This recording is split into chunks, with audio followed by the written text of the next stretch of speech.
কারোর সাথে কম্পেয়ার করবেন না। ও এ প্লাস পাইছে, ও সফল হয়েছে, ওর চাকচিক্য, ওইটা দেখেই হ্যাপি হবেন না। এই চাকচিক্যটাই তার পুরো লাইফ না। মানুষ যেটা শেয়ার করে ফেসবুকে, এটা হচ্ছে রিল। লাইফের কি রিল বুঝেন তো না?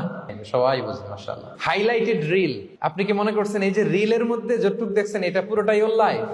না রে ভাই, ওরও অনেক কষ্ট আছে, ওরও অনেক ব্যর্থতা আছে, ফেলিওর আছে, ওইটা ও ঢেকে রাখে, ওটা তো প্রকাশ করে না। দেখবেন আমরা ফেসবুকে ছবি শেয়ার দিলে কি করি, সবচেয়ে ভালো ছবিটা খুঁজি, হাসি দেওয়া, স্মাইলিং ফেস, স্মার্ট লাগতেছে, সুন্দর পিকচার হয়েছে, এটা দেই। কারণ আমি যে হ্যাপি এটা দেখাইতে চাই আমি সবাই, ঠিক কিনা? তার মানে আমার দুঃখের অংশটা তো আমি শেয়ার করি না।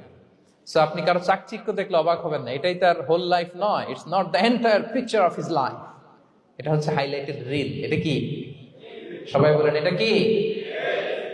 সো কখনো কম্পিট করবেন না অন্যের সাথে। তাহলে কার সাথে কম্পিট করবেন? Compete with yourself. নিজের সাথে কম্পিট করুন, নিজের সাথে কম্পিট করুন।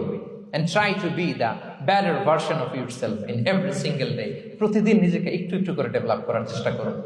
and don't lose your confidence by comparing yourself with others. Dear brothers and sisters, কখনো নিজেকে অন্যের সাথে তুলনা করে আপনার কনফিডেন্স কমাবেন না।